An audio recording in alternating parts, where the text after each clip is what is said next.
નમસ્કાર, આપ જોઈ રહ્યા છો નેશન પ્લસ ન્યૂઝ. હું છું આપની સાથે હેતલ ભગત. બરોડા બાર એસોસિએશનના હોદ્દેદારો માટે આગામી 20 ડિસેમ્બરના રોજ ચૂંટણી યોજાનાર છે, જે માટે શુક્રવારે ઉમેદવારી ફોર્મ ભરવાની પ્રક્રિયાનો છેલ્લા દિવસે જનરલ સેક્રેટરી સહિતની પોસ્ટ માટે ઉમેદવારી પત્રો ભરવામાં આવ્યા હતા. બરોડા બાર એસોસિએશનની વર્ષોથી પ્રમુખની લડાઈમાં ચાલી આવતા ઉમેદવારો સાથે આ વખતે નવા ઉમેદવારે ઝંપલાવ્યો છે. જ્યારે આ વખતે ઉપપ્રમુખ માટે સૌથી વધારે ઉમેદવારોએ નામાંકન ભર્યા છે. શુક્રવારે જનરલ સેક્રેટરી માટે રીતેશ ઠક્કર તેમજ ઉપપ્રમુખ માટે નેહલ સુતરિયાએ પોતાના સમર્થક વકીલો સાથે ઉમેદવારી ફોર્મ ભર્યું હતું. બંને ઉમેદવારોએ મીડિયા સાથે વાત કરતા જણાવ્યું હતું કે ચૂંટણી જીત્યા બાદ વકીલોની હિતમાં કામો કરવામાં આવશે, જેમાં જનરલ સેક્રેટરીના ઉમેદવાર રીતેશ ઠક્કર દ્વારા જણાવવામાં આવ્યું હતું કે નવા એડવોકેટ હાઉસમાં સુવિધાનો અભાવ સુધારવામાં આવશે. તારીખ 20/12/2024 રોજ વડોદરા વકીલ મંડળની ઐતિહાસિક ચૂંટણી થવા જઈ રહી છે.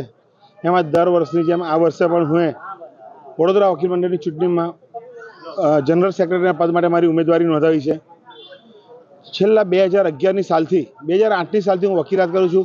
2011ની સાલમાં હું સૌપ્રથમ કમિટી મેમ્બર તરીકે મારી ઉમેદવારી નોંધાવી હતી. ત્યારથી આજ દિન સુધી અલગ અલગ પોસ્ટ ઉપર મને વડોદરા વકીલ મંડળના વકીલશ્રીઓનો ખૂબ જ પ્રેમ મળ્યો છે. અને આ વર્ષે પણ મને મારા વકીલશ્રીઓ ઉપર સંપૂર્ણ વિશ્વાસ છે કે આવનારી જે ચૂંટણી છે અમારી, એમાં 20 તારીખે મારો જ્વલંત વિજય થશે અને મારા વડોદરા વકીલ મંડળના વકીલશ્રીઓ મને ફરી એક વખત તેમની સેવા કરવાની તક આપશે. અમારા મુદ્દા દર વર્ષે અલગ અલગ હોય છે.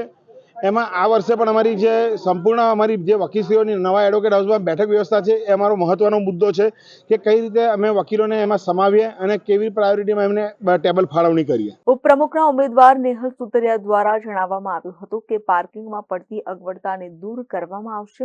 આ તમામ મુદ્દાઓ પ્રમુખ સ્થાને રહેશે. વડોદરા વકીલ મંડળની 2024-2025ની ચૂંટણીના પડઘમ વાગી ચૂક્યા છે. જોરશોરથી વડોદરા વકીલ મંડળના તમામ વકીલશ્રીઓ જેઓએ ઉમેદવારી કરી છે તે બધાએ જોરશોરથી તૈયારી ચાલુ કરી છે.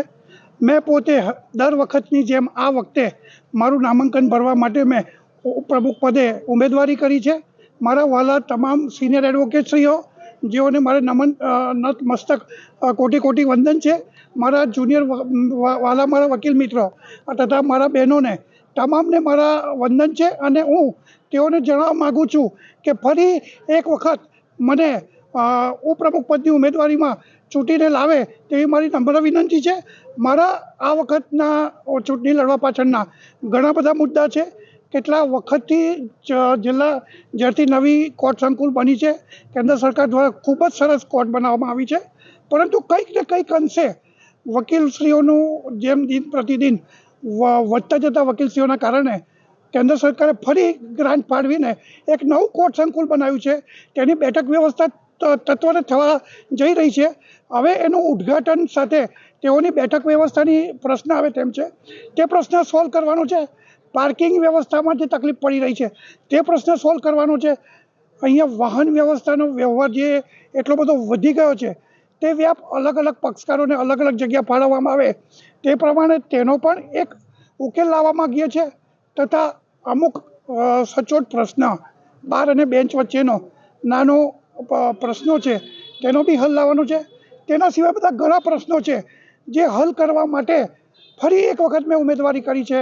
જેથી મારી તમામ એડવોકેટશ્રીઓને ફરી એકવાર વિનંતી કરું છું કે એક વખત આ વખતે ફરી એક વખત છેલ્લા 20 વર્ષથી વડોદરા વકીલ મંડળ માટે હું ચૂંટાઈ આવું છું, તો આ વખતે ફરી એક વખત મને ચૂંટીને લાવવા મારી નમ્ર વિનંતી છે. કેમેરામેન નવનીત પરમાણી સાથે Satyam Nivaskar, nation plus news Vadodara. સમાચારોના સતત અપડેટ મેળવવા માટે અમારી નેશન પ્લસ ન્યૂઝની યુટ્યુબ ચેનલને સબસ્ક્રાઇબ કરો, બેલ આઇકન દબાવો અને જોડાયેલા રહો ફેસબુક, ઇન્સ્ટાગ્રામ અને ટ્વિટર પર.